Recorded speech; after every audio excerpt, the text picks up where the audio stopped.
In a previous video, I talked about the need for early intervention to determine if students are dyslexic. We often do the wait and see approach, and we wait until third grade, and then we finally do something about it. That is absolutely opposite of what every study shows that we need to be doing in early intervention to be able to identify these kids early so they can get the early intervention. But I wanted to spend just a second on kind of how do we identify a dyslexic student? So early on, we should be looking for rhyming. Can they rhyme? Are when you read them a nursery rhyme, are they able to kind of do the rhyming? There's early on. Can they then move into say the word cat? What's the first sound? And start doing those simple phonological awareness type activities.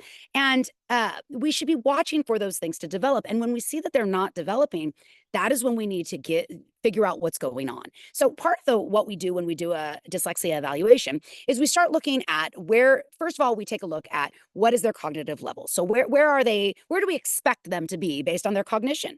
And then we take a look at their academics in reading and we go, okay, so we're seeing that their ability to decode words, sound words out is really low. Why is that? So then we start looking into the processing behind the struggles with decoding or struggles with sight word recognition or reading fluency, which means they're very slow at reading. So we look at the processing elements behind. So we're going to look at phonological awareness. We're going to look at orthographic processing. Can they create those sight words in their brain, or can they create pieces of their sight words in their brain, chunks of words?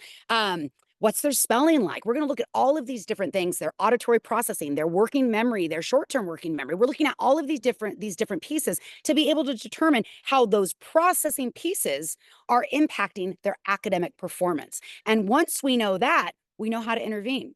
So once we know what's impacting them, the why behind why they're struggling with their reading, then we can intervene because we know exactly where the struggles are. And that is the beauty of an evaluation, is it tells us exactly where we need to pinpoint our intervention. And that way, either you as a parent at home or the school, whatever it is, we can then say, here's what you can do. So it kind of gives us that roadmap on intervention so that we can actually support the student and bring them to grade level before those social emotional concerns take over. So evaluations are very important. Dyslexia evaluations are a huge deal.